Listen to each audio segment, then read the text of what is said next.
Hola patria querida, del otro lado del planeta. Y aquí feliz con mi familia, pero muy preocupado por lo que sucede en Ecuador. Este es el enlace digital 02, tenemos que hacer maravillas para la producción del enlace con nuestros escasos recursos, pero es muy necesario frente a la avalancha de infamias, calumnias, mentiras. Ojalá todos tengan extremadamente claro lo que está pasando. Los poderes del pasado quieren regresar, la banca, la prensa, la cámara de producción, lo quieren mandar. Las cosas en su lugar, como siempre deben estar. Ya jamás que los pobres tengan voz, que los obreros no sean explotados, que las empleadas domésticas tengan un salario digno, los profesores, los policías. Tienen que volver las cosas a su lugar. Un gobierno para los bancos, para los medios, para las cámaras de producción. Que aniquilar el correísmo, palabreja que nunca me ha gustado, pero que en verdad están haciendo destruyendo nuestra revolución ciudadana. Ahora somos ovejunos, mafia, inútiles, todo hemos hecho mal.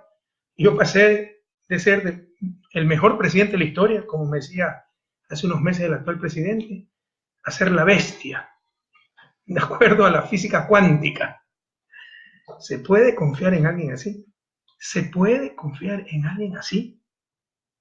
Han utilizado los recursos más bajos, corrupción, crisis económica, que todo está mal hecho, desde la repotenciación de refinería de Esmeraldas hasta las unidades del milenio. Esta semana empezaron una nueva campaña, la supuesta falta de independencia de la justicia, a base de miles de mails robados, hackeados. Y todo está bloqueado, todo está manipulado. Hay un blindaje mediático impresionante. Siempre la prensa mercantil, ustedes lo saben, estuvo contra nosotros. Pero al menos había los medios públicos, que tenían un impacto marginal, pero existían. Y sobre todo estaba el gobierno, para decir la verdad, para informar. Ahora no tenemos nada. Los medios públicos entregados a la prensa mercantil y el gobierno aliado a la prensa para atacar y destruir a mi gobierno. Por eso, tan necesaria esta intervención, esta forma de comunicación. Tenemos que buscar alternativas ciudadanas para defendernos ante el ataque de los poderes de turno.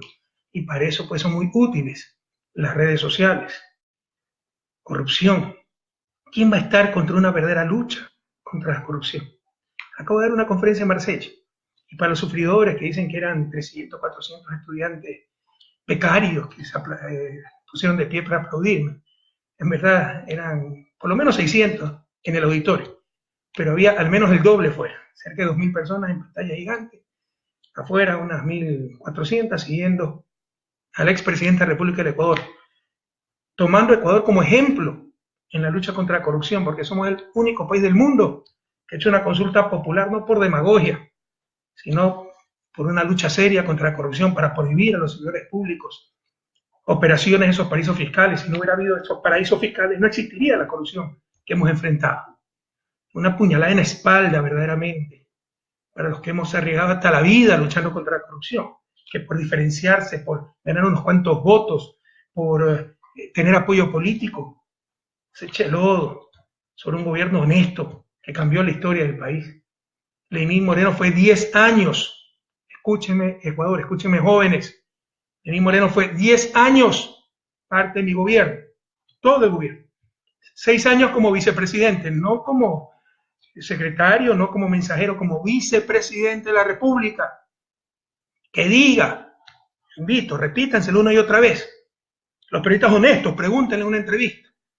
Que diga cuándo vio alguna tolerancia, por mínima que sea, frente a un caso de corrupción. Que diga cuándo se toleró la corrupción. Una cosa es un gobierno que tolera la corrupción. Otra cosa es que haya casos de corrupción. Eso lo enfrentan todos los gobiernos del planeta. Aquí en Europa hubo un famoso caso con la empresa alemana Siemens. Lo importante es sancionar esa corrupción y corregir lo que se tenga que corregir. Pero ¿qué control permite evitar que un pillo traidor reciba una coima en una cuenta secreta de un paraíso fiscal? Le dimos pasos concretos, por ejemplo, la consulta popular para prohibir estos paraísos a nuestros funcionarios. Ustedes, queridos ecuatorianos, eso es lo importante, para que no se dejen convencer, para que no se dejen transmitir percepciones. Ustedes pueden juzgar en su vida cotidiana. Es que existe corrupción generalizada. Es que existe el Ecuador de antes, cuando iban al registro civil y salían esquilmados, maltratados. Y si no pagaban un tramitador no podían sacar nada. Cuando iban a las aduanas, la propia migración, la propia policía, los propios juzgados, los productores, los artesanos, las pequeñas empresas, las compañeras y compañeras de economía popular y solidaria. Es que antes podían participar de las compras públicas. Es que antes, sin dar una comisión a algún pillo, tenían acceso a algún contrato del Estado. Ahora tenemos el sistema más moderno de América Latina en compras públicas. Lo dicen muchos estudios. Tenemos sistema de rendición de cuentas. Tenemos acceso a la información como nunca antes. Pero aquí también, algunas veces, se cometen pecados de omisión. ¿Por qué callan? ¿Por qué callan los artesanos? Los pequeños empresarios saben que lo que les digo es verdad. Pero permiten que se desprestigie toda la acción de un gobierno y nos ponen en riesgo de volver al pasado, cuando no había espacio en las compras públicas, en las pocas compras públicas que se hacían, para los pequeños, para los que no eran de la argolla. Todo se repartía entre ciertos partidos políticos, acuérdense, los grandes contratos, los grandes negociados, etc. Eso no existe. Existen casos aislados, graves, que nos avergüenzan, pero que son casi inevitables en el ejercicio del poder, y lo importante es sancionar a esos traidores que traicionan la confianza del presidente si fueron ministros, como Capaya, y que traicionan a su propia patria con la adoración al dinero, como dice el Papa Francisco. Pero esto es toda una estrategia, compañeros, y es lo más bajo, lo más desleal. Esta es la acusación que teníamos de la oposición, como ha sucedido en Brasil. Acaban de el fiscal culpar a Lula en uno de los casos porque demuestra que el delator mintió. Dilma ha salido airosa de todas las acusaciones que le hicieron, pero la sacaron de la presidencia. Los ataques contra Cristina Fernández, esta es la nueva estrategia. Como antes era la lucha contra el comunismo, la lucha contra el narcotráfico, esa aprovechaba de aquello para hacer politiquería. Ahora se utiliza la sagrada, lo que debiera ser sagrado, la lucha contra la corrupción, algo que nos hiere como pueblo, nos sentimos traicionados cuando un pillo roba la plata que es de todos. Ahora se lo utiliza como simple instrumento de politiquería y de la forma más desleal, más canallesca, más baja. Insisto, el actual presidente fue 6 años vicepresidente. Sabe que somos gente honesta, de manos limpias, transparentes, pero utiliza el discurso de la derecha, de la oposición, de los medios, para hundir a mi gobierno y él salir como el adalid de la lucha anticorrupción. Es toda una estrategia, compañeros. Aquí están los informes que hacen, las reuniones que tienen. Tenemos gente leal, felizmente. Hacen estudios de esto, es insincero. Hacen estudios viendo cuál es el impacto del discurso anticorrupción. Entonces, por ejemplo, en las conclusiones de este estudio, que he mandado por ellos a hacer, manejado por extranjeros además, ¿no? Se dice, se reconoce que Rafael Correa le está brindando un apoyo excesivo a Jorge Glass. La imagen del vicepresidente Jorge Glass ha sufrido una caída importante, puesto que actualmente se le reconoce vínculo a los casos de Brecht. No importa si es culpable o inocente, lo importante es la percepción, lo que diga la gente, y en función de eso adaptar la estrategia. Las acciones tomadas por el presidente Moreno en el caso de Jorge Glass son consideradas como parte de su compromiso en la lucha contra la corrupción, antes que una señal de traición. El efecto de la reciente coyuntura también se ve reflejado en una pérdida de la confianza en la palabra del presidente, aunque esta confianza aún es mayor a la que cuenta cualquier otro líder político del país. Implicancia para la estrategia. Le estoy leyendo parte de las conclusiones para no cansarlos, pero son mucho más. Sé que los compañeros de Alianza País están reunidos en la central de la Chile. Un gran abrazo. Deberé reaccionar, compañeros. Este no es nuestro estilo de gobierno. Nosotros actuamos, la revolución actúa en base a principios, valores, no en base a lo que conviene coyunturalmente, a lo que es más acogido políticamente. Como decía en el enlace anterior, no somos como los ríos que buscan lo más débil para llegar al mar, si ese es el objetivo. Vamos recto hacia ese objetivo. No es que hacemos lo más fácil, hacemos lo correcto. Perdón. Implicancias para la estrategia. ¿Ya? Aquí está. Estos son los cuadros que se presentan en esos grupos que tiene el gobierno para analizar la estrategia, encabezados por el presidente. Es necesario tener cuidado con el tema del diálogo, porque puede ser usado contra el actual presidente en dos vertientes. Dialoga con todos menos con los de su partido. Entre correístas duros dicen que existe esa visión. Y se involucra solo con los partidos cuestionados como el de Bucarán, donde sí tuvo el éxito el discurso correísta. Eso es lo que pone. Otra implicancia para la estrategia. Es importante subrayar que la lealtad está con el Ecuador y con la población tanto en el discurso como en los gestos. Es decir, jóvenes, cada vez que escuchen al presidente decir que él es leal a la patria, al Ecuador, no a personas, está repitiendo lo que le dijeron los estrategas, ¿no? Para ganar votos. Pero preocúpense siempre. En realidad, ser leal a principios, valores, pero por supuesto a las personas cuando se creen en ellas. Otra cosa es si no se cree en ellas. Pero si no se cree en ellas, ¿por qué siguieron Alianza País? ¿Por qué aceptaron la candidatura? ¿Por qué hablaron en nombre de la Revolución Ciudadana? Cada vez que escuchen a alguien decir, yo soy leal con la patria, con principios y valores, no con personas, es porque le van a meter una puñalada. Porque así la gente es leal, no solo no reconoce que es de leal, trata de justificar su deslealtad. Pero es parte de la estrategia. Cada vez que escuchan al presidente decir, recuerden, se lo dijeron los estrategas. La asociación con Jorge Glass es la parte más débil de la estrategia de Rafael Correa. O sea, es estrategia defender a Jorge Glass. No entienden nada de principios, de valores. No entienden que yo estoy dispuesto a dar la vida por defender a un hombre inocente, honesto. Que prefiero perder todo antes que ver a un hombre honesto en la cárcel. Un patriota. No entienden de eso. No entienden. Solo entienden de estrategia, de diferenciación, de politiquería. Es impresionante la pérdida de valores y principios. Esta no es nuestra revolución. No somos así, compañeros. Venimos precisamente para cambiar estas cosas. Y qué pena que se estén fundamentando en todo lo que hemos combatido estos años. Si bien el presidente salió victorioso frente a Rafael Correa, yo soy el enemigo que tiene que actuar en base a redes sociales. Imagínense la debilidad del gobierno, que tenga como principal adversario a alguien que está al otro lado del mundo, retirado de la política y que tiene que actuar por redes sociales. No debería pensarse que esta situación le llevaría a ganar más apoyo de parte de la opinión pública. Un enfrentamiento mayor le llevaría a perder algo más de apoyo. Entonces, si me lanza flores, etcétera, sepan que es porque está perdiendo apoyo. Es necesario cuidar la imagen presidencial, no debe sobreexponerse, pues corre el riesgo de debilitar su credibilidad. Y aquí algo me entristece mucho, ¿no?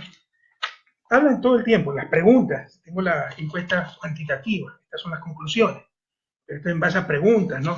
Preguntan si es correísta, anticorreísta, porque el adversario soy yo, y qué opina de la lucha contra la corrupción. En la conclusión, el principal sustento de la aprobación de Lenín Moreno se encuentra en la imagen de lucha contra la corrupción. O sea, es estrategia política la lucha contra la corrupción, qué vergüenza.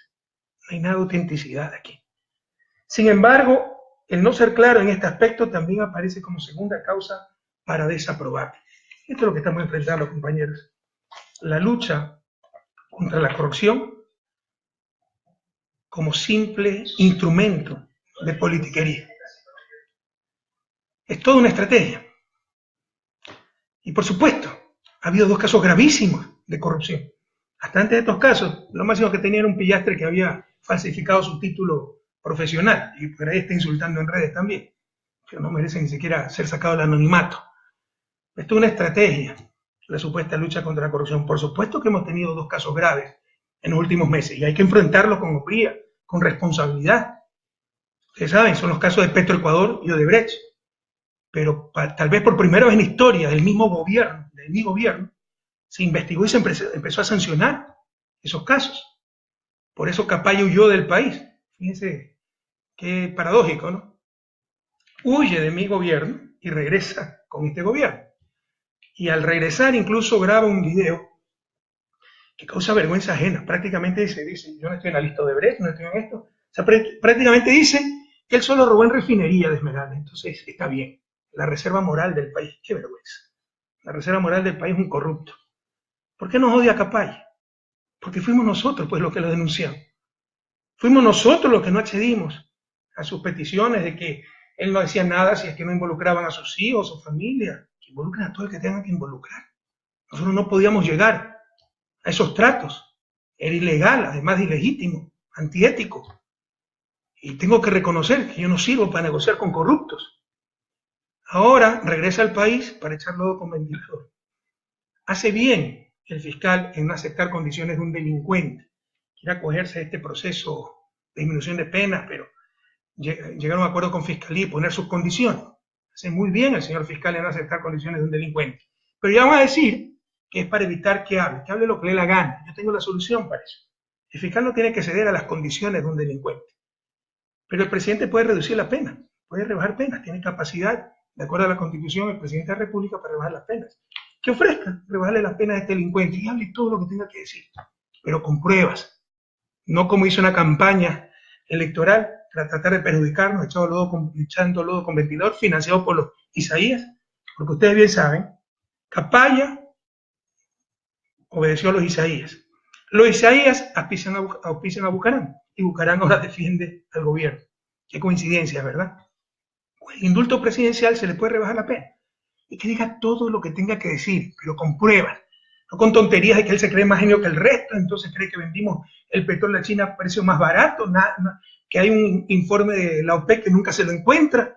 Y son cosas subjetivas, como hace también Contraloría, ¿no? Que no era 32 la tarifa, sino 31. O sea, son cosas subjetivas. Que diga cosas objetivas. ¿Quién recibió el dinero? ¿Dónde está la cuenta?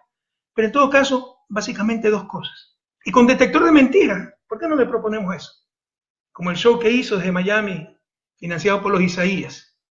Con detector de mentiras que diga algo muy concreto. ¿Sabía o no sabía Jorge Glass que estaban recibiendo coimas? Tan concreto como eso. Que no venga con generalidades de que Jorge sabía todo. Recuerden que lo mismo me lo hicieron a mí, en el caso de Faricio Correa, ¿no? Para tratar de involucrarme, Faricio Correa dijo, Rafael sabe todo. No, pregúntenle si sabía de sus contratos, de sus negocios. No lo sabía, lo hizo a mis espaldas. Pregúntenle a Capaya con detector de mentiras. ¿Por qué no hacemos una campaña para eso? Ecuatoriano, organicemos, Alianza País, con detector de mentiras. Si sabía o no sabía Jorge Glass que estaban recibiendo coimas. Y la segunda pregunta, que es lo que nos interesa también, ¿cómo era ese mecanismo de coimas con su primo, Carlos Pareja Cordero? Charlie Pareja Cordero. Carlos Pareja Cordero Capac, que no es cualquier persona, fue el secretario de la presidencia de León Férez Cordero, altísimo dirigente social cristiano, director de la campaña de Jaime Nebot, campaña presidencial. Ese era el jefe de la mafia, hoy fugado en Perú. Y de esto no dice nada la prensa, porque es político. Hay que hundir a la revolución ciudadana, hay que hacer creer a todos que los corruptos somos los de la revolución ciudadana. Cuando el jefe de la mafia, el caso Petrocor está prácticamente resuelto, me parece que hay 16 implicados ya sentenciados, y el jefe, el que lavaba el dinero, abría las cuentas, etc. Y no solo en el caso Petrocor, sino también en el caso de Brecht, era abogado de Brecht, se llama Charlie Pareja Cordero, altísimo dirigente social cristiano, secretario de la presidencia en el gobierno de León Férez Cordero y jefe de campaña de Jaime Nebot. No estamos hablando de cualquier persona, pero de esto no dice nada la prensa. Pero resulta que las cosas están tan graves como el show que hicieron, ¿no? Que llamaron a la ONU, un frente anticorrupción. Ya no queda nada en la ONU. ¿Dónde está? Puro show para la foto. Ahora resulta que la cosa está tan grave que hay que llamar a consulta popular, ¿no? No hacen nada. Lo único concreto en la lucha anticorrupción en los últimos meses ha sido nuestra consulta popular para prohibir los paraísos fiscales. Pero resulta que hay intromisión en la justicia y que hay que llamar a consulta popular por eso. Al menos eso leí en los diarios. Si hay intromisión en la justicia, que digan quién está interfiriendo en la justicia. Esa persona se tiene que ir presa, si es un delito. Ah, no, es que hay que hacer consulta por la elección de autoridad de control, no es que el contralor estuvo involucrado de Brecht, eso significa que todas las autoridades de control están mal seleccionadas. Prohibido olvidar, pueblo ecuatoriano. Carlos Poli era contralor cuando nosotros llegamos al gobierno. Había sido elegido por el Congreso y después ganó el concurso y tenía unos méritos extraordinarios. Había sido hasta presidente, me parece, de una organización mundial de contralores o algo parecido, no recuerdo exactamente, pero tenía unos cargos a nivel mundial, impresionantes. Entonces la calentura no está en las sábanas, puede haber un error, una selección, caras vemos, corazones no, pero no significa que la institucionalidad, los procedimientos estén equivocados. Prohibido olvidar, nos olvidamos muy fácilmente. Carlos Poli ya era contralor cuando nosotros llegamos al poder en el 2007 y era de Sociedad Patriótica, acuérdense que fue secretario de administración de Lucio Gutiérrez y muy amigo de los socialcristianos y particularmente amigo personal de Jaime Nebot. Ah, pero como entonces resultó involucrado en el caso de Brecht, hay que cambiar todo y hay que llamar a consulta popular. Pura demagogia. Recuerden por qué se hizo el Consejo de Participación Ciudadana. Porque las autoridades de control eran elegidas por el organismo más politizado del país, que se llamaba Congreso Nacional. El Congreso elegía jueces, elegía contralor, elegía fiscal, y se repartían la torta para contentar a todo el mundo. Y no se controlaba absolutamente nada. La memoria es frágil. Pero recuerden que el primer fiscal en mi periodo de gobierno fue el que quedó en quinto lugar en cuanto a méritos. Pero eligieron a ese porque era el más cercano a ciertos partidos políticos. Un señor Herman, me acuerdo. Entonces, y con la constituyente cambiamos eso. Recuerden, la autoridad de control la elegía el Congreso Nacional. ¿Quieren regresar a aquello? Hoy la elige un organismo de representación ciudadana, que puede mejorar, por supuesto. Que algunos consejeros todavía no han cumplido con su deber, por supuesto. Pero el concepto es sumamente adecuado. Separar la elección de autoridad de control del organismo más politizado en una república, en un país como es el Congreso Nacional. Pero todas esas cosas nos estamos olvidando. Quieren consulta popular para defenestrar, sacar todas las autoridades de control, eliminar el Consejo de Participación, todo eso es inconstitucional. Quieren hacer un golpe de Estado plebiscitario. Quieren reformar Constitución, quieren reformar estructura del Estado. Llamen a la Asamblea Constituyente. Y ahí nos vemos. Ahí nos vemos en la Asamblea Constituyente y volveremos a derrotar. Sacaremos los mejores cuadros de cada parroquia, cada cantón, cada provincia y los volveremos a derrotar, compañeros. Y con respecto a Jorge Glass, le insisto, hombre honesto, la política debe tener límites, escrúpulos. Ustedes me han visto alguna vez a mí pedir la prisión para alguien que considero honesto, y para Yamil Maguad, que creo que cometió graves errores como presidente de la República, pero no me consta que él se haya enriquecido de aquello. En la campaña del 2006, mal asesorado por Gustavo Larrea, sí me parece que hicimos una acción pública de reactivación de juicio contra Maguad, y después no estuve muy convencido que hubiésemos hecho lo correcto. Pero fíjense cómo cambian las cosas, los torrentes de dignidad que se ven entre tanta confusión. La votación de Alianza País para levantar inmunidad a Jorge. Respeto la decisión del fiscal, no la comparto. Yo leí el expediente fiscal. Eso no tiene ni pie ni cabeza. Por ejemplo, por supuesto, la prensa manipula todo, ¿no? Me parece que el Comercio publicó en informe de la fiscal Diana Salazar 10 elementos de convicción contra el vicepresidente Jorge Glass. Elementos de convicción como por ejemplo el certificado de que era vicepresidente. Pero así nos manipulan. En verdad no existe absolutamente nada contra el vicepresidente Jorge Glass. Pudimos, con la mayoría que tenemos en la Asamblea, mayoría dada por el pueblo ecuatoriano, porque ese es el espíritu de la Constitución, evitar que cualquier fiscal de repente pueda poner preso al vicepresidente o presidente de la República.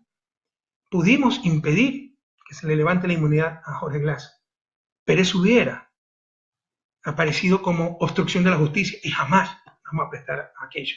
Y Jorge fue el primero en decir, pese a lo injusto de su vinculación, pedir a sus compañeros del bloque Alianza País que se le levante la inmunidad. Esas son cosas nunca vistas. Son ejemplos de ética en medio de tanta confusión, les insisto, en medio de tanta farsa, en medio de tanta politiquería. Y confía en la justicia y se está defendiendo frente a la justicia. Pero felicitaciones a mis compañeros del bloque Alianza País. Algunos con lágrimas en los ojos, porque saben que es una tremenda injusticia. Apoyaron el levantamiento de la inmunidad, acogieron el pedido de la Corte para levantar la inmunidad al vicepresidente de la República y que pueda seguir el proceso y Jorge se pueda defender ante la justicia. Son cosas nunca vistas en el país.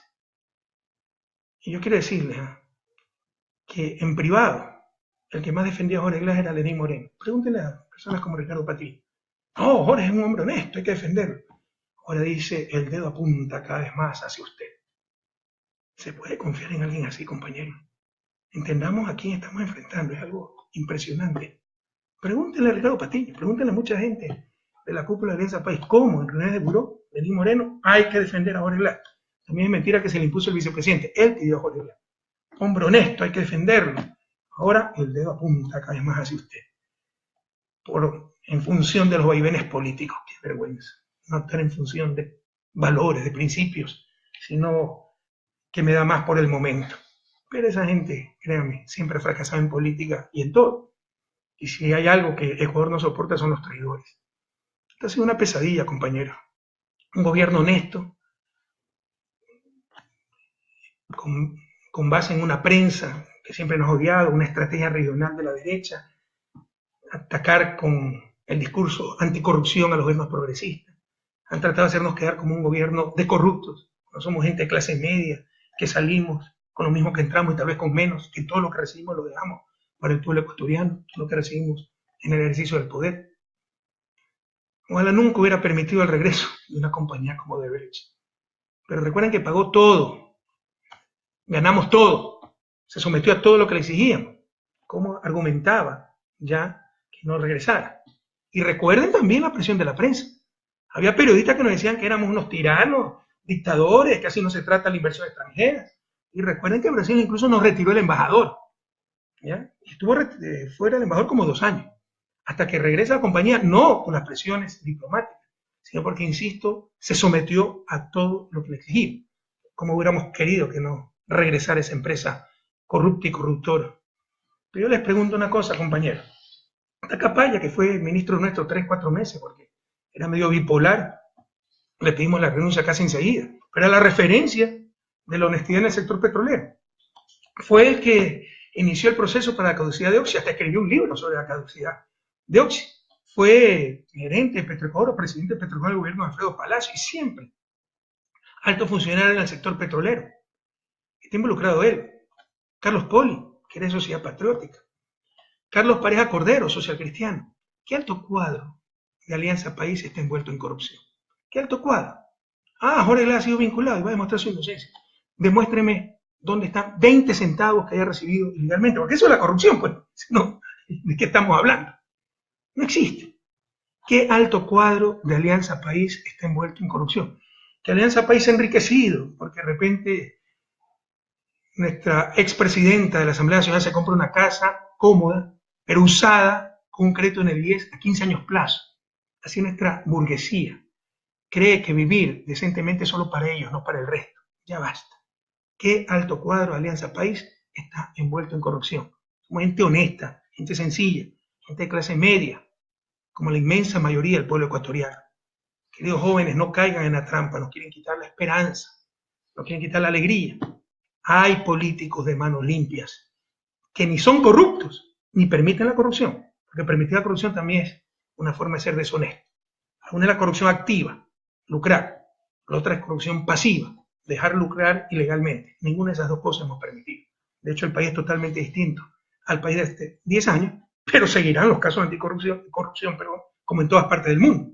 Y lo que hay que hacer es sancionarlos e investigarlos. También utilizaron el discurso de crisis económica. Se pusieron bravos, muchos de ustedes se pusieron bravos con el no es crisis, es recesión, porque el dirigente tiene que hablar lo que la gente quiere escuchar. No cuenten conmigo para eso, no cuenten para faltarle a la verdad. Más aún en mi campo de formación profesional. En realidad hubo una recesión en toda América Latina. Toda América Latina dejó de crecer. Y en el caso de Ecuador fue mucho más grave, mucho más complicadas, más profundas las dificultades económicas, porque no tenemos moneda nacional. Y enfrentamos la tormenta perfecta, acuérdense de eso. Derrumbe, pero derrumbe de las exportaciones, no solo petroleras, todas las exportaciones. En 2 años perdimos cerca de 10.000 millones de dólares de exportación. En el 2016 las exportaciones fueron del 64% en 2014. Y las exportaciones como la sangre de un país más aún dolarizado, porque son las divisas que entran para que funcione la economía. Perdimos cerca del 10% del PIB en 2 años en exportación. Eso no se veía desde finales de los años 40. Pero para corregir eso, como en la época de Fres Cordero, por ejemplo, cuando se rompió el oleoducto, se depreció la moneda para volvernos más competitivos. Nosotros no teníamos moneda, no tenemos moneda nacional, y el dólar, por el contrario, se apreció. Colombia nos devaluó hasta 80% y más. El peso colombiano no teníamos cómo responder. A eso le llamamos la tormenta perfecta. Pérdida de 10.000 millones de dólares en exportaciones, más apreciación del dólar. Ese era el problema más grave, el sector externo, pero también hubo problemas fiscales. Perdimos cerca de 12% del PIB en ingresos netos, porque tuvimos que pagar irritas sentencias a Occidente, al Chevron, 1.100 millones de dólares en apenas 6 meses, cuando había ocurrido el terremoto, dicho sea de paso. La gente no tiene conciencia, no tiene corazón, no tiene nada, porque las exportaciones petroleras son ingresos fiscales. porque por primera vez en la historia del país, en lugar de recibir ingresos petroleros, tuvimos que darle cerca de 1.600 millones de dólares a las petroleras públicas, Petrocor y Petroamazonas, para que no quiebren. Todo eso suma cerca de 12.000 millones de dólares que dejamos de recibir o tuvimos que pagar, disminución de impuestos por la recesión. Súmela a esto, desastres naturales nunca vistos. Los últimos años han sido complicadísimos. Acuérdense, se activó el Cotopaxi, gastamos decenas de millones de dólares para un evento catastrófico y evitar que la gente muriera, prevenir un evento catastrófico. Tuvimos 2 inviernos extremadamente fuertes, cuyos efectos fueron tremendamente mitigados gracias a la inversión pública, los multipropósitos para control de inundaciones. Y tuvimos obviamente el terremoto pues, el 16 de abril de 2016. O sea, el que les analice el comportamiento de la economía ecuatoriana, sin mencionar el terremoto, es tan deshonesto intelectualmente como un detective que va a una piscina llena de agua, ve a un tipo en el fondo de la piscina ahogado, con los pies puestos dentro de un balde de cemento, y llega a la conclusión de que se ahogó por no saber nadar. O sea, a ese nivel de deshonestidad se llega cuando se hace el análisis de la economía ecuatoriana sin tomar en cuenta la peor tragedia natural de los últimos 70 años. Terremoto de casi 8 en escala Richter, que redujo el crecimiento 0.7% y ocasionó pérdidas solo el terremoto de más de 3.000 millones de dólares. Pero hemos tenido más de 4.000 réplicas hasta el momento. Más de 4.000 réplicas. Estas cosas deben conocerlas ustedes. Por la tercera parte de esto, colapsó la convertibilidad argentina. Nos quebraron en el año 99. Por el contrario, a nosotros no nos aumentó la pobreza, no nos aumentó la desigualdad. El Fondo Monetario predijo a inicios de abril que íbamos a decrecer 4.5%. Imagínense un país en esas dificultades, en ese momento el precio del petróleo estaba a $20, que necesita financiamiento. Estos burócratas internacionales dicen que vamos a decrecer 4.5%. ¿Quién le presta a ese país? Viene el terremoto, en lugar de aumentar su perspectiva de crecimiento, tienen que ajustarla hacia abajo, y en verdad, por el buen manejo económico, decrecimos solo 1.5%, y el primer trimestre crecimos 2.6%, la segunda tasa más alta después de Uruguay. Esa es la realidad. Consulten con la CEPAL, consulten con quien quiera, con profesionales, no con politiqueros, con gente que sepa de economía, pero ustedes deben saber también algo de esto. Yo sé, es entendible, ¿no? Yo lo que veo es que vendo menos en mi tiendita, que mi hijo no encuentra trabajo, que no me aumentan el sueldo, pero hay que ver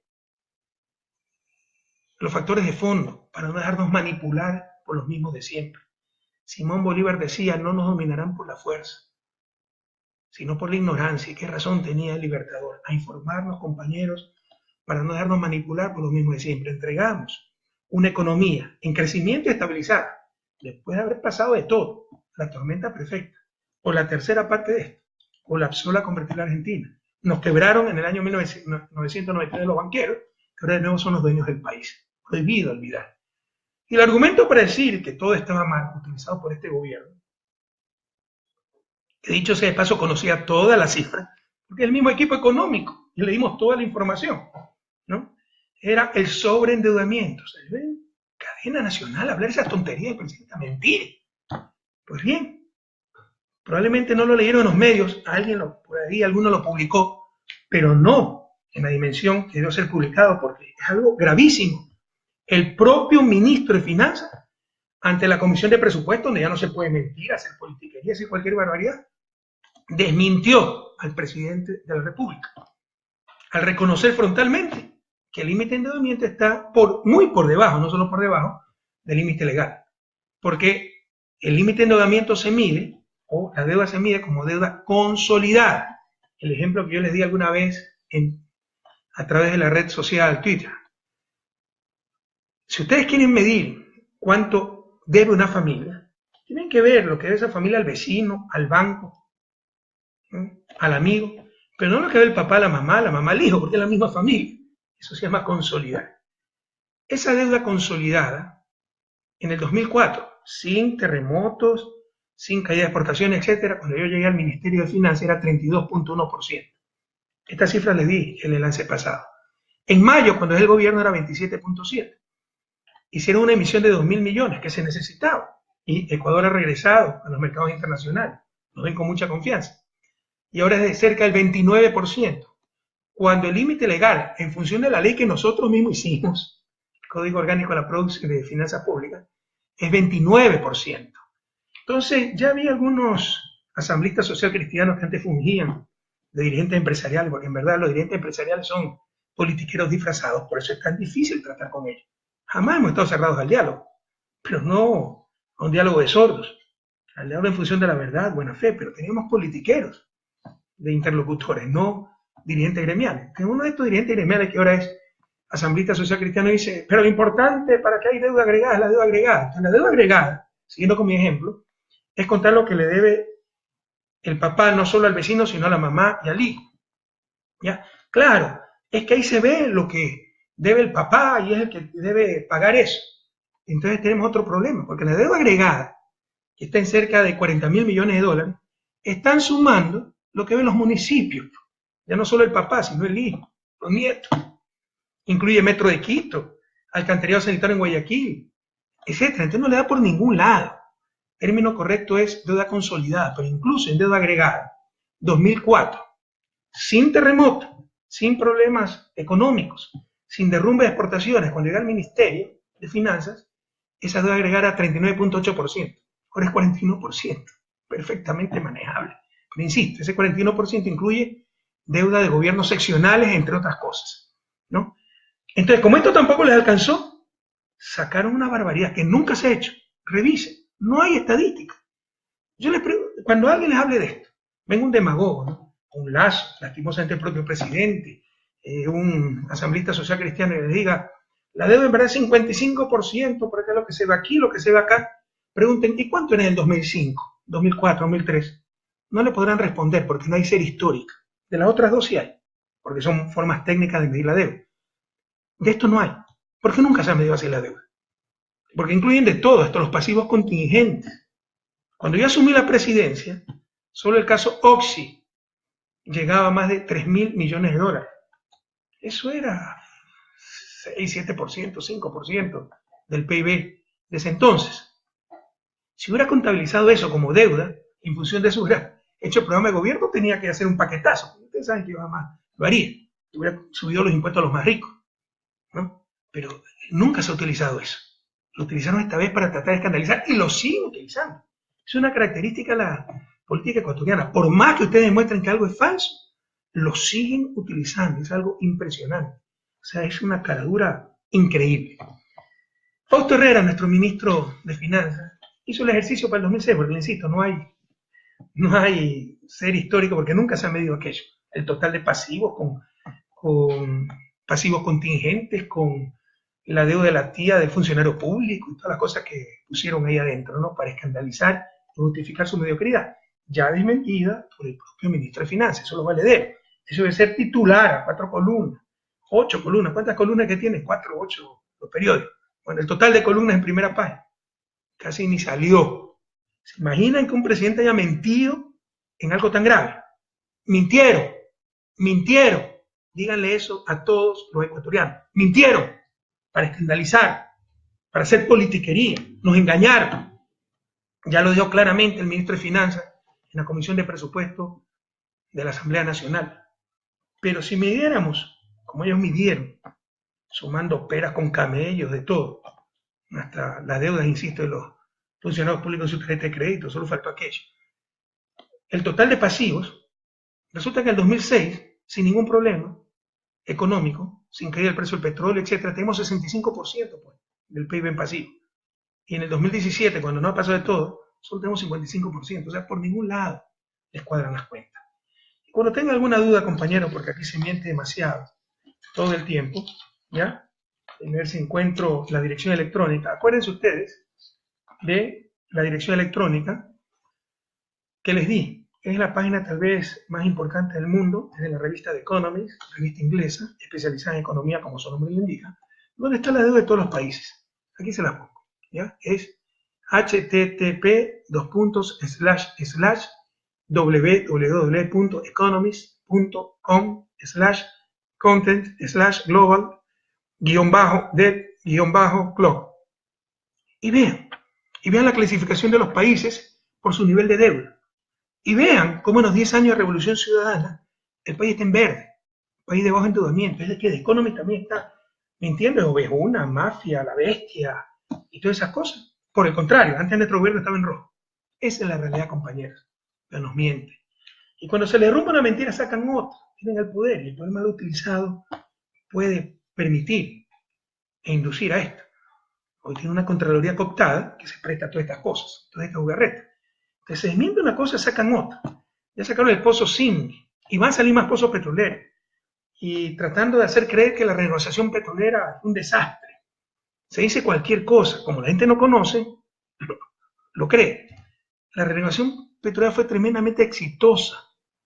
Se invirtió la proporción de renta.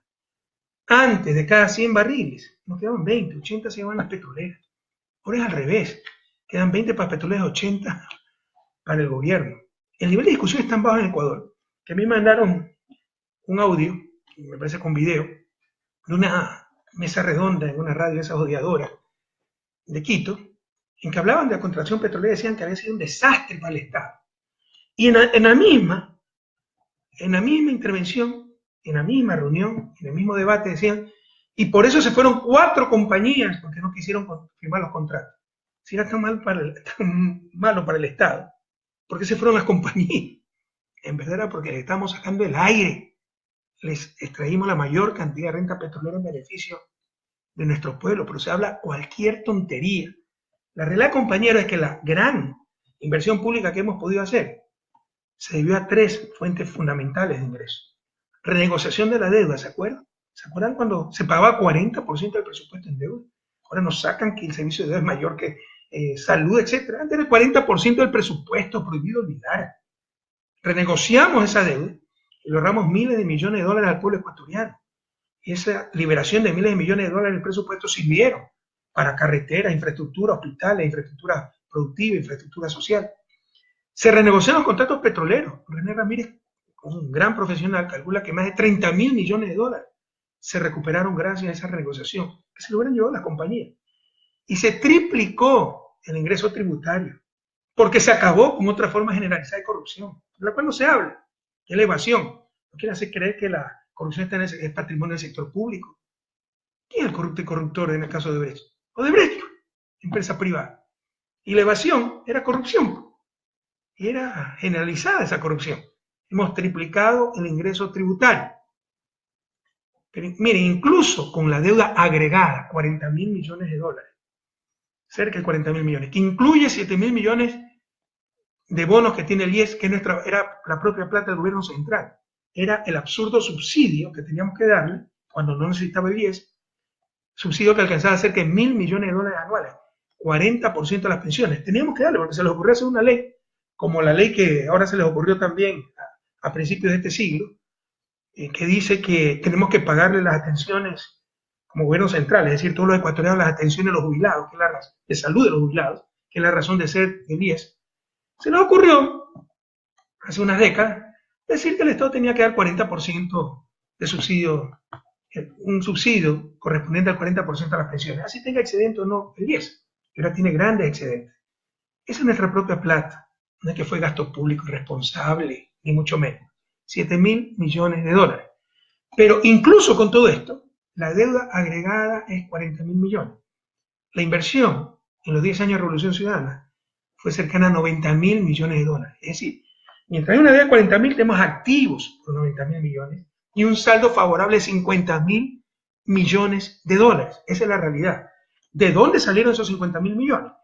Renegociación de deuda externa, renegociación de contratos petroleros y triplicación de la recaudación tributaria. Esa es la verdad. Prohibido olvidar pueblo ecuatoriano. Cada día es un nuevo escándalo, con la complicidad de la prensa, con una irresponsabilidad tremenda, con una ligereza tremenda. Entonces ya dicen que la repotenciación de Refinería Esmeralda, donde hubo corrupción, y ese corrupto está preso, Capayo, también fue técnicamente mala. Yo pedí varios informes técnicos, eso sí es observable. Me dicen no solo que no fue mala, fue muy bien hecha. Puede ser que me engañen, que revisen. Pero primero revisen, pues, antes de hacer escándalo. Y no solo en la refinería, pues, somos unos inútiles, todos hacemos mal, hasta la escuela de milenio. Entonces, almacenamiento de gas en Montevideo está mal hecho, está mal hecha el relleno de la refinería del Pacífico, no sé cómo se puede hacer mal un relleno, la refinería Esmeralda, Oleoducto Pascual Cuenca, que todavía no se acaba, y Bajo Alto, que ahí sí hubo problemas constructivos, que lo detectamos nosotros, huyeron los contratistas españoles, luego hasta presos por ese caso. Yo sinceramente creo que el ministro Pérez, que de hecho ese paso viene del sector privado, gerente de Halliburton, ¿sabe qué es Halliburton? ¿No? Es la empresa petrolera, el servicio petrolero de Dick Cheney, el ex vicepresidente de Bush, de George Bush. Ese es Halliburton, ese es nuestro ministro de hidrocarburos actualmente. Yo sinceramente creo que no sabe lo que habla, o lo sabe y sus intenciones son otras. Primero, son proyectos que deben estar hace décadas hechos. Si hubiera estado a refinería del Pacífico, Ecuador no tuviera deuda externa. Si hubiera estado a refinería Esmeralda, hubiéramos ahorrado miles de millones de dólares y seguridad para Esmeraldas. Porque ahora dicen que nosotros hemos puesto en riesgo Esmeraldas, que están locos. Vaya, vean, este es el cementerio de hierros viejos, cómo el reactor estaba fracturado. Pero ahora sí el reactor, el corazón, FCC, creo que se llama FFC, corazón de la refinería, está recalentándose. Averigüen por qué, pues. Ah, mala construcción. ¿De dónde? Fue fiscalización internacional, fueron las mejores empresas del mundo. Pero puede ser, averigüen. Pero también puede ser mal mantenimiento. Y también pueden ser las réplicas del terremoto. Que no sean irresponsables. Primero averigüen y luego hablen. Pero primero hablan y después dicen que van a tener auditorías internacionales. Dicho sea de paso, las fiscalizaciones fueron internacionales. Bastaría preguntarle al fiscalizador. Hay que hacer show, ¿no? Y cuando va a visitar, y gracias a Dios están asumiendo su responsabilidad nuestros compañeros asambleístas, cuando una comisión de la asamblea va a visitar la refinería, resulta que funciona al 100%, que era el objetivo, uno de los dos objetivos principales de la repotenciación. El segundo era dar seguridad a Esmeraldas, a la ciudad de Esmeraldas, porque la refinería había originado incendios, en cualquier rato podía explotar, etc. Antes de la repotenciación funcionaba el 85%. Por eso perdíamos cerca de 300 millones anuales, porque teníamos que importar gasolina. Va la comisión y funciona al 100%. Pero esta gente hizo un escándalo de que la repotenciación estaba mal hecha.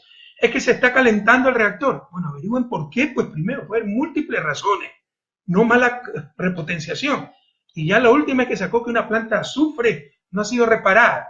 O sea, palo porque bogas, palo porque no bogas. Ahora resulta que, como no se repotenció la planta de azufre, somos culpables, ¿no? Cuando dijeron que se había gastado mucho en la repotenciación, que no es 2.000 millones, eso es mentira, es 1.200 millones, sino que la refinería cuesta unos 300 millones anuales para que funcione, le suman todo, ¿no? En verdad se gastó 1.200 millones en la repotenciación de la refinería.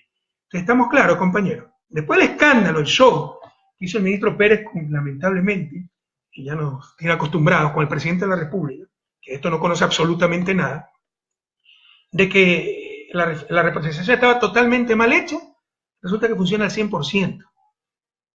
Para eso fue la repotenciación, porque estaba funcionando al 85%, ahora funciona a la capacidad de diseño y con mucha mayor seguridad. Ahí está el reactor fracturado que reemplazamos.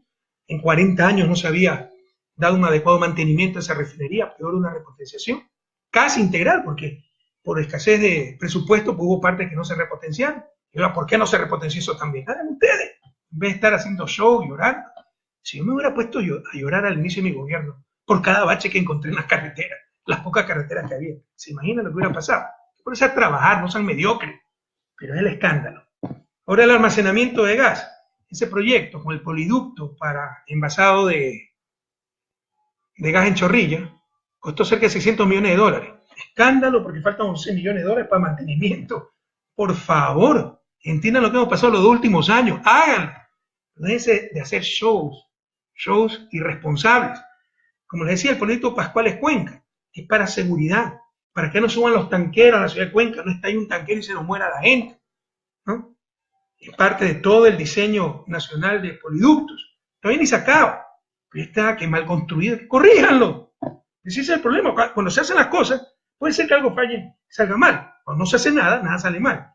Refería al Pacífico, no sé ni de qué están hablando, porque no me digan que un relleno está mal hecho.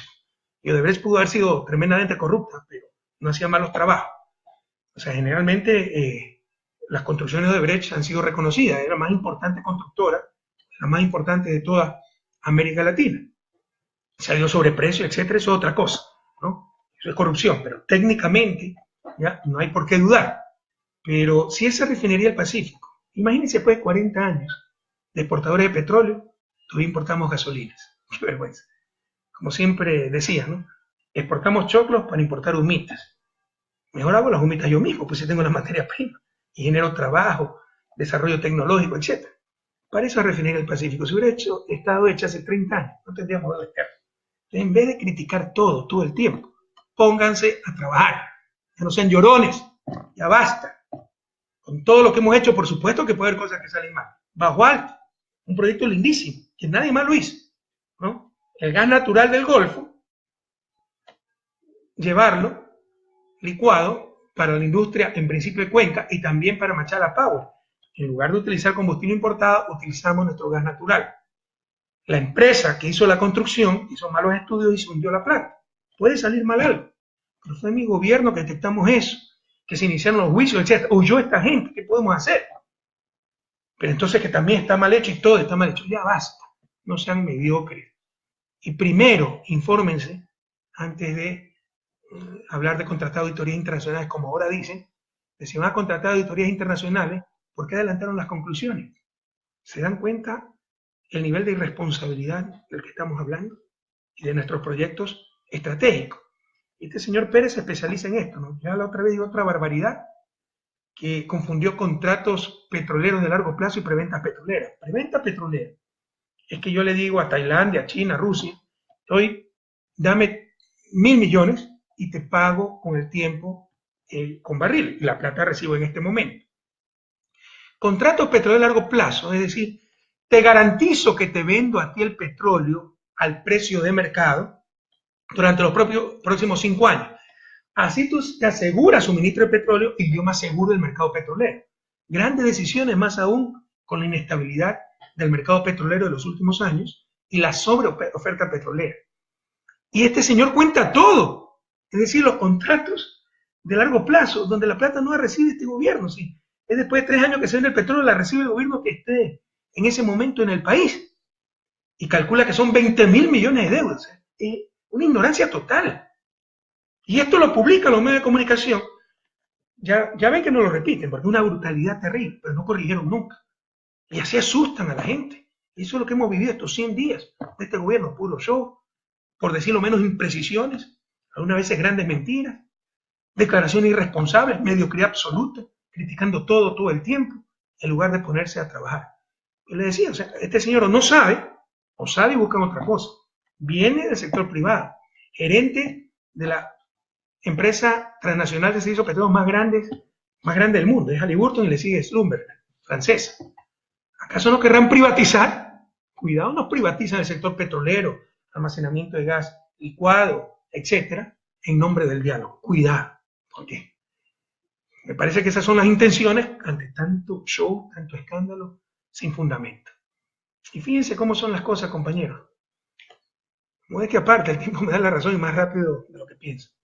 Ahora resulta que el dinero electrónico no ha sido malo, ha sido bueno. Pero si lo tiene la banca como negocio. Si lo tiene el Banco Central es malo. Es querer acabar con la dolarización, es querer crear una moneda paralela. O sea, la moneda paralela la va a crear la banca. Si la banca tiene el negocio, entonces ya no es moneda paralela. O mienten ahora o mintieron antes. Pero no puede ser que las dos cosas sean ciertas. Si el Banco Central tenía dinero electrónico, era moneda paralela. Si la banca tiene dinero electrónico, no es moneda paralela. La realidad es que mintieron antes. Como siempre les expliqué, nunca fue moneda paralela. Y lo que quería era el negocio de la banca. Y nosotros no tenemos problema, cuidado. Pero no quería una regulación adecuada. Porque es muy riesgoso. ¿Quién quebró el país? ¿Acaso lo quebró el artesano? ¿Acaso lo quebró el profesional que me está escuchando? ¿Los compañeros indígenas? ¿El agricultor? ¿Quebraron los banqueros? ¿Con qué solvencia moral nos viene a decir ahora que son la referencia, lo que saben qué hacer, etcétera? Hay que andar con mucho cuidado, no pueden quebrar de nuevo. Si se maneja mal el dinero electrónico, si no está 100% respaldado, por supuesto que puede haber un colapso económico.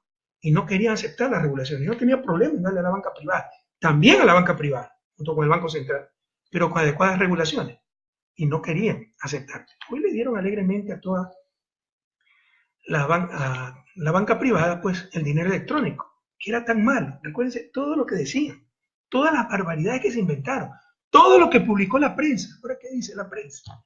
Pero saben otra cosa, Esto es parte de todo un acuerdo con la banca. Es algo terrible. ¿Cómo se está manejando el país? Compañeros de Alianza País que me están viendo en la sede de la Chile, agárrense de sus sillas, porque así nos están gobernando. Totalmente contrario a nuestros principios éticos de transparencia. Hay todo un acuerdo con la banca. Aquí está. Acuerdos con la banca. Metas y apoyo para conseguirlas, ¿no?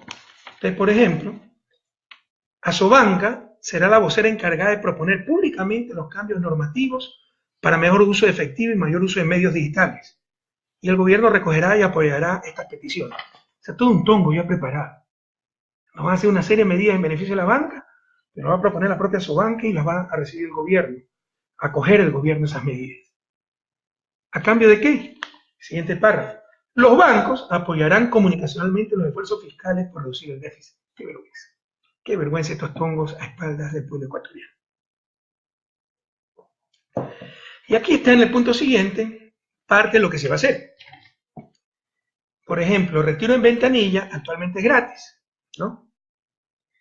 Después de 3 transacciones gratis mensuales, acumuladas hasta $2.000, sobre ese monto se cobrará 0.5% y 1% por transacción. Supongo que esto va a la banca, porque si fuera impuesto tendría que pasar por la asamblea. Pero para el ciudadano es indiferente si es un impuesto o pago a la banca. Lo que nos están sacando es plata de nuestro bolsillo. Estos son los acuerdos que hay, que no le han dicho al pueblo ecuatoriano. Puro tongo. Así se está manejando el país, compañeros. Reaccionemos. Reacciona, Ecuador. Esto también es corrupción. Tengan la fe, la confianza absoluta que nunca nosotros utilizamos estos mecanismos. Puedo tener todos los efectos que ustedes quieran, enojarme, lo que ustedes quieran. Pero todo el mundo sabía lo que pensaba, lo que sentía. Estos acuerdos eran públicos y se decían. Y por eso, como muchas veces lo decía públicamente, ay, no hay diálogo, nos los impuso. No, dialogar es escuchar, tratar de consensuar, pero al final tomar decisiones. Aquí lo que están haciendo es amarrando, repartiéndose el país. Entonces, fíjense, Asobanca será la vocera encargada de proponer públicamente los cambios normativos, como estas tarifas nuevas, y el gobierno los acogerá. A su vez, los bancos apoyarán al gobierno, ¿no? Comunicacionalmente. Puro tongo, como traicionan al pueblo ecuatoriano. Retiro en cajeros propios, ahora es gratis, nos van a cobrar sin costo 4 transacciones mensuales de hasta $250 cada una, o sea, ustedes podrán sacar su dinero hasta $1.000 y desde ahí les cobrarán 0.50 centavos por transacción. Aquí está. Es el acuerdo con los banqueros, que no lo han dado a conocer al pueblo ecuatoriano. Así se está gobernando, de espalda a nuestro pueblo y en amarre con los poderes de siempre. Emisión de cheque, actualmente es 30 centavos, piensan subirlo hasta el 75 centavos. Todo esto, ¿ya?, para que la banca apoye comunicacionalmente al gobierno, además del negocio del dinero electrónico. Sí, es muy largo el acuerdo, ¿no? Hay cosas que son sensatas, que son razonables, otras cosas son impresentables, como la que le acabo de decir. Punto 21.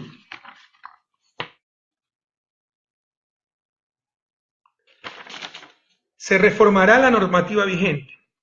El Banco Central cerrará las cuentas de dinero electrónico. ¿Por qué? Que lo tenga el banco, la banca privada, y también el Banco Central compita. Pero no, le dan todo el negocio a la banca privada, pero que los apoye comunicacionalmente al gobierno. Así se compran las conciencias, así se está repartiendo el país. Punto 25, gravísimo. Existe el compromiso de la Superintendencia de Banco de analizar la norma de determinación de propiedad indirecta número 375/2017F de las entidades del sistema financiero. Es decir, levantar las restricciones que nosotros pusimos para que los bancos tengan otra clase de negocio, lo cual era nefasto para el país. Se había puesto un límite. Si ustedes tienen hasta 6% de acciones en un banco, no pueden tener empresas en el sector real, una industria, una distribuidora de carros. Por la sencilla razón de que pueden manipular con el banco, le dan crédito a su empresa y no le dan crédito al competidor. Un banquero que se dedica a ser banquero. Ya amarraron para levantar también esas restricciones, que son grandes avances para la sanidad de nuestra economía, para la justicia social, para no tener acumulación de poder. Así se nos está gobernando, compañeros. Se lo muestro nuevamente. El acuerdo que le pueden poner amarre con la banca. Y cada vez que escuche que a su banca felicita, ¿cómo se llama esta? Yo ni sé ni cómo se llama, por eso me odiaba. Que a su banca felicita al gobierno, es parte de la amarra. porque les dieron pues incremento de tarifas, les levantaron restricciones para tener otra clase de negocios, les permitieron el monopolio del dinero electrónico sacando al Banco Central, etc. Esa es la realidad, así se nos está gobernando. Además de utilizar la lucha anticorrupción como estrategia. Esa es la verdadera mafia. Esa es la verdadera mafia. Y no es lo único, ustedes lo saben. Pacto con Bucarán. ¿Ustedes creen que un tipo como Bucarán va a insultarnos y defender al gobierno y al presidente gratuitamente? ¿Qué le dieron las eléctricas? Porque el 5 de mayo viajó Eduardo Manga, secretario de la presidencia, en un jet privado, ¿no? A Panamá para hacer el amarre con Bucarán. Ah, que ya cambió el gerente. Claro, pues esa es la broma. Ese es el formalismo para decir que ya se echó para atrás. Pero eso sí, hermano, lo buscarán. Ya hay denuncias, como están pidiendo comisiones, etc. Eso es corrupción, eso es mafia. El pacto con Nebot. Se le levantó la orden de detención. A mí no me gusta meterme con estas cosas, porque yo respeto mucho la libertad de una persona. Un importante empresario, familiar político de Jaime Nebot. Bien por él ser inocente, está involucrado en el caso Petroecuador. Pero ¿por qué a los otros no se les levanta la orden de detención? ¿Por qué a unos sí y a otros no? Eso fue parte del pacto con los social cristianos.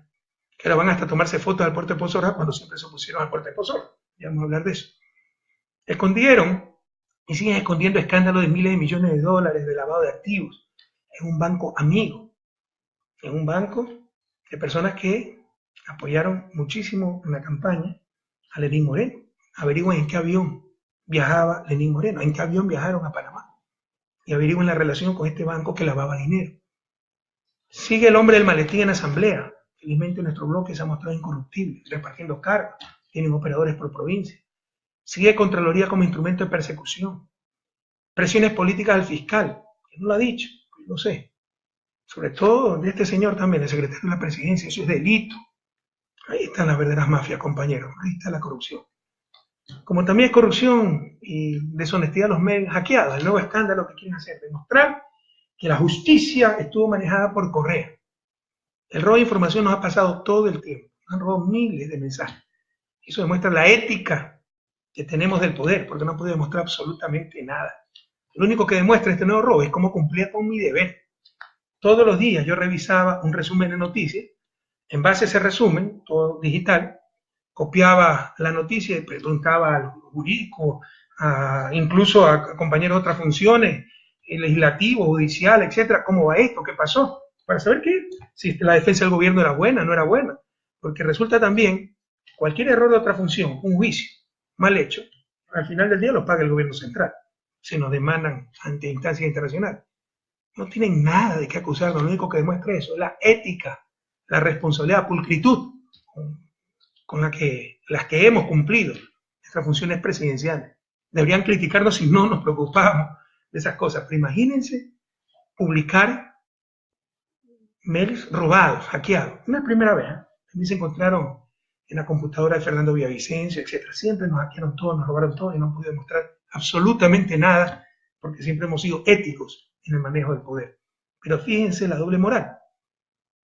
Durante las elecciones, el diario argentino Página 12 sí presentó una investigación seria con firme de responsabilidad de una periodista García, con pruebas sobre las 49 offshore de Guillermo Lasso, candidato opositor. La prensa no publicó nada. Aquí nos roban mes y tratan de hacer un escándalo. Sigan intentando sus escándalos, compañeros. Lo único que confirmará es la ética con que manejamos la cosa pública. Y con todo el derecho también, para saber si había que impugnar un juez, etcétera, si sabíamos que tenía antecedentes negativos. Todo eso, pues, ni me preocupaba, pero si lo hizo la ministra de Justicia ese entonces, me parece totalmente correcto, que sepa si un juez tiene malos antecedentes, y recuerden que hay concurso, impugnación pública, y se puede impugnar como cualquier otro ciudadano para garantizar la calidad del sistema de justicia, que ahora es referencia a nivel regional y mundial. Esta gente lo quiere volver a convertir en botín entre piratas. Estoy hablando en mi email, estoy hablando de noticias del periódico. Si yo manejo la justicia, debería saber, pues no, las cosas que están pasando. Y lo que hago es replicar las noticias del periódico. Lo único que hacen esos mails robados es demostrar responsabilidad con que cumplíamos nuestro deber de presidente de la República. Y tantas mentiras que se han dicho, ¿no? Ahora resulta que los medios del milenio también son malas. ¡Qué barbaridad! Y nos hacen unos estudios chimbos ahí terribles. Yo les puedo mostrar otros estudios que nos dicen que son extraordinarios. Ah, es que no se ve diferencia en calidad. La inmensa mayoría, yo diría más del 80% de las escuelas del milenio no tienen más allá de 3 años. Se constituyeron uniendo escuelas de diferentes sectores. Todos esos factores hay que tomarlos en cuenta para poder medir el impacto en calidad.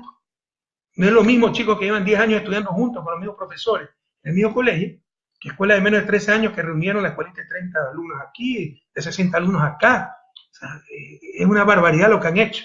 Estudios serios nos dicen que la unidad del milenio es un éxito completo, pero ya quieren derrumbar también las escuelas del milenio para contentar a los demagogos de siempre, dirigentes indígenas, campesinos que prefieren tener la escuela cerca, así sea unidocente de 30 alumnos, que buenas escuelas con un poco de sacrificio y un transporte.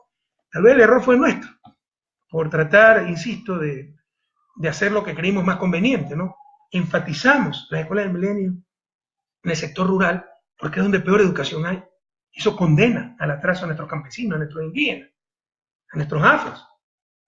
Cuando se pone una escuela del milenio en la ciudad, vaya vean, pues el réplica Mejía, en Quito, vaya vean las escuelas en Ciudad Victoria, en Guayaquil, se llenaban enseguida y la gente contentísima. Tal vez ese es el error, ¿no? Por mejor hacerlo. Les deben de hacer escuelas del milenio en el campo si les molesta tanto a ciertos dirigentes y prefieren tener la escuela de muy mala calidad en la esquina de la casa y hagan en las ciudades, pero no destruyan una iniciativa tan exitosa como la unidad del milenio. Pero es en serio. Yo les puedo mostrar asambleístas hablando de que se van a acabar las escuelas del milenio, que van a tener de nuevo las escuelas cerquitas. O sea, eso es tan inteligente como decir, yo voy el lunes al estadio, oiga, pero si no hay partido, sí, pero hay menos gente, o sea, pierde toda la esencia. La esencia de la educación es la calidad. Y van a sacrificar calidad supuestamente por cercanía. En el siglo XXI, cuando hay transporte, si hay alguna falla en transporte, hay que mejorar pues el transporte.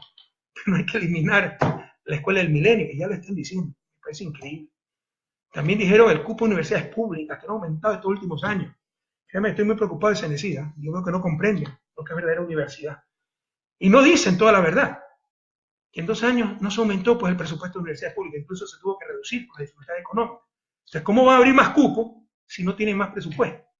Pero se olvidan de que cerramos 14 universidades privadas, que ha habido un incremento fortísimo en estos 10 años de matrícula pública y matrícula en general. Cerca de 300.000 nuevos estudiantes en universidades.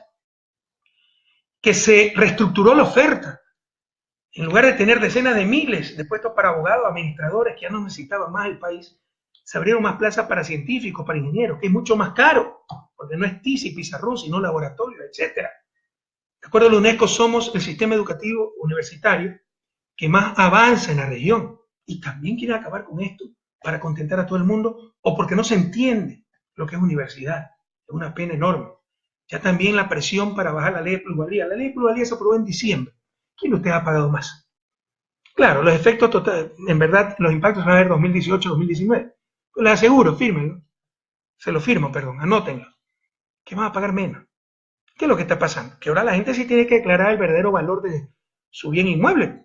Porque si lo subvalora para pagar menos impuestos, al venderlo va a tener que pagar más. Eso es correcto. Porque lo otro se llama evasión, pues. No podemos estar de acuerdo con la evasión. Eso también es corrupción. Pequeñita, pero corrupción. Aceptada, pero sigue siendo corrupción. Eso no se puede aceptar. Hay que declarar el valor real del inmueble y pagar los impuestos correspondientes. La gente, ustedes saben, algo que valía 300.000 lo ponía a 100.000 y lo vendía a 300.000. Esa gente sí va a tener que pagar plusvalía. Mejor así declara 300.000 y por eso algunos están bravos. Y los especuladores también están bravos. Pero para la inmensa mayoría, que es la que tiene que comprar la casita, todo esto les va a beneficiar. Para los constructores de vivienda social, cuyo principal problema es la especulación del suelo, esto va a acabar con la especulación del suelo. Para el ciudadano que se tiene que enfrentar a una burbuja inmobiliaria como pasó con nuestros migrantes, esto impide la burbuja inmobiliaria. No se dejen engañar. En todo caso, estoy acabando un artículo muy completo sobre la ley de plusvalía, pero nos están engañando con esto. Como también, pues, nos engañan, por ejemplo, con el puerto de Pozola, ¿no? Que nos hablan de caballerosidad, nobleza. La base de la nobleza es actuar en función de principios, de valores. Todo lo hicimos nosotros para el puerto de Pozola. Aquí está el decreto de mayo del 2016, en que se dice, vean, para mayor información, decreto 1060, que la compañía DP World Investment, por primera vez una compañía del Medio Oriente, investiga en Ecuador en esa magnitud, ¿no? Este es de Emiratos Árabes. Nunca Ecuador ha tenido relación con Emiratos Árabes. vinieron al país por el prestigio de la Revolución Ciudadana. Que la compañía DP World Investment presentó el 9 de marzo de 2015 ante la Autoridad Portuaria de Guayaquil una propuesta para construcción, operación, mantenimiento y provisión de servicios del puerto de aguas profundas de Pozoja. Es decir, se presentó a solicitud, se la analiza, que luego el análisis realizado por parte de la entidad portuaria, conjuntamente con el Ministerio de Transporte y Obras Públicas, el 15 de febrero de 2016 se firmó con DP World Investment el memorando de entendimiento.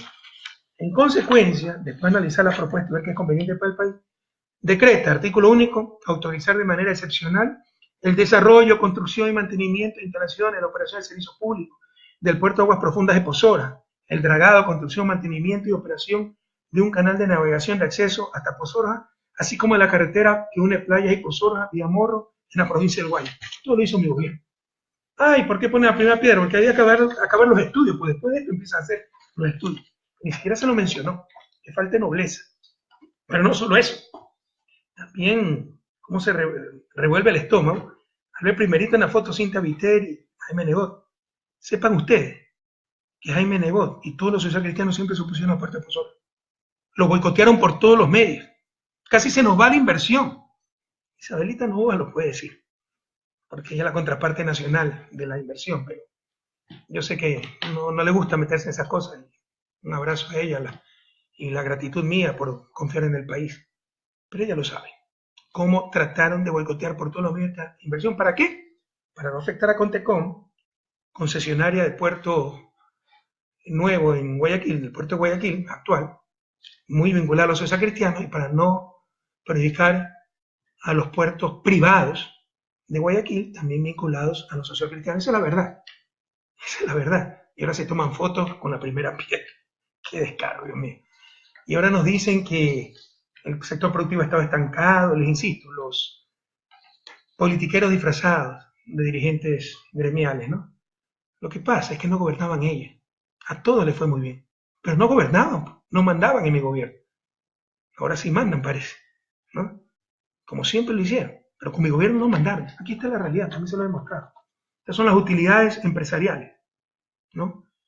En mi gobierno fueron más del doble que antes de mi gobierno. En promedio, 8.067 millones, cuando el decenio anterior fue 2.663 millones. Tomando el último año, 2006, las utilidades empresariales fueron 3.979 millones. Pese a toda la dificultad del 2015, tuvimos 9.498 millones, más del doble. En 2014 tuvimos casi el triple. Todos han ganado harta plata. Pero como no mandaron al presidente Correa, no lo ordenaron, entonces dice que no se desarrolló el sector productivo. Pura mentira. Los verdaderos empresarios están muy agradecidos con el gobierno, porque hubo reglas claras, ¿no? Hubo apoyo a la producción, pero obviamente no gobiernan ellos, gobiernan los legítimamente electos, como debe ser en toda democracia. Entonces los politiqueros, disfrazados de empresarios, se ponen bravos con esas cosas. Y mientras dicen tantas mentiras y pasan tantas barbaridades, ¿cuántas casas construidas? Recuerden que ofrecieron 325.000 viviendas. Eso significa 81.250 viviendas por año. 223 casas por día. Hoy día debieron acabar 223 casas. ¿Cuántas han hecho? Cero. No, presidente se equivoca, el otro día entregaron unas decenas de casas. Eran nuestras casas, las que nosotros empezamos a hacer, de la reconstrucción. Ellos no han empezado a hacer nada. Y dijeron que iba a vender vehículos de lujo, haciendo creer a la gente que nosotros utilizamos vehículos de lujo. ¿Dónde están los vehículos de lujo? El único vehículo de lujo que conocí fue el de la vicepresidencia cuando Lenín Moreno era vicepresidente, que era razonable por sus condiciones físicas. ¿Pero qué otro vehículo de lujo? ¿Dónde están? Ustedes han visto que se hayan vendido vehículos de lujo, pero así nos mienten. ¿Dónde está el incremento de bonos? Porque eso fue lo que ofrecieron. No echar luego con ventilador a sus supuestos compañeros para diferenciarse, para hacer politiquería, para congraciarse con la partidocracia, la bancocracia. Ofrecieron 223 viviendas diarias. Ofrecieron duplicar el bono. Solo las viviendas cuestan más de 1.218 millones por año, sin contar la duplicación de bonos. Y no existe una proforma presupuestaria. Recuerden, compañeros, la demagogia también es corrupción. Seguimos con el Observatorio Ciudadano y el fact-check. Para el próximo enlace lo hemos de tener listo. Tenemos que sacar recursos donde no hay. La gente después de su trabajo está colaborando en esto. Pero ya vamos a acabar. La base informática, digital para el Observatorio Ciudadano, para hacer seguimiento. ¿Cuántas casas han construido? ¿Cuántos carros de luz han vendido? ¿Cuántos bienes inmobiliarios han vendido? Eran 307 millones. La otra vez creo que vendieron 3 millones. Nosotros vendimos más de 80 millones. Pura demagogia. Y que con eso van a financiar el presupuesto. Y también vamos a hacer el fact check. Cada vez que hay una mentira, la deuda es 55%, en esa página web, en ese medio informático, van a ver la realidad. Y compatriotas, para finalizar, mi alegría de comunicarme con ustedes, aunque sea por este medio. Estoy muy preocupado por el país. Y todos deberían estar preocupados. Nos están mintiendo. Hay lealtad, traición. Están volviendo las cosas como debían de ser. Que manden los de siempre. Los banqueros, las cámaras de producción, no los empresarios. Los empresarios están con nosotros, artesanos. El empresario es el trabajador, el vendedor informal. No. Los que siempre han sido dueños del país, vinculados a los social cristianos, a Creo, se está aplicando el discurso y la agenda de la derecha. Dime quién te aplaude y te diré quién eres. Este gobierno es aplaudido por los mismos de siempre. Los banqueros al poder, la partidocracia, la prensa, los mismos de siempre. Esa no es la revolución. Hoy se regocija la oposición. Hemos sido traicionados. ¿Sí? Hemos sido traicionados. Eso no es democrático. No se elige una persona, se elige un programa. Se está incumpliendo ese programa y se está adoptando el programa de la oposición. Ay, pero tiene gran apoyo popular. Eso es efímero. Si fuera cierto. Supongo que lo es.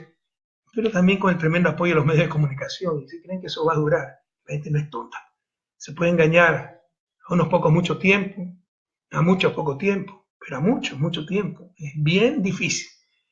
Y cuando se derrumbe este show, cuando se derrumbe tantas mentiras, no quedará nada.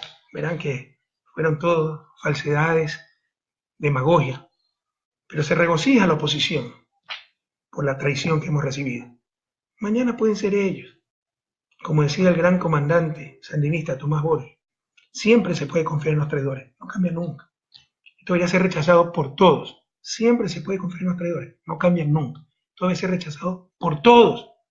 Esta falta de lealtad, esta falta de ética política, que se ofrece una cosa, se hace todo lo contrario, con la complicidad de los medios de comunicación, se traiciona a la gente, regresan al poder los mismos de siempre, a los que la gente rechazó en las urnas. Pero ¿saben qué? Tengo la absoluta confianza de que volveremos a vencer. El pueblo ecuatoriano siempre ha castigado la traición. Acuérdense Ramiro González, que ahora anda por los techos, ¿no? Pero uno de los tantos que criticaba, junto con la derecha, al gobierno. Acuérdense de tantos, Alberto Acosta sacó 3% cuando fue candidato, ruptura de los 25, no ganaron nada esos muchachos. El pueblo ecuatoriano siempre ha castigado la traición, la deslealtad.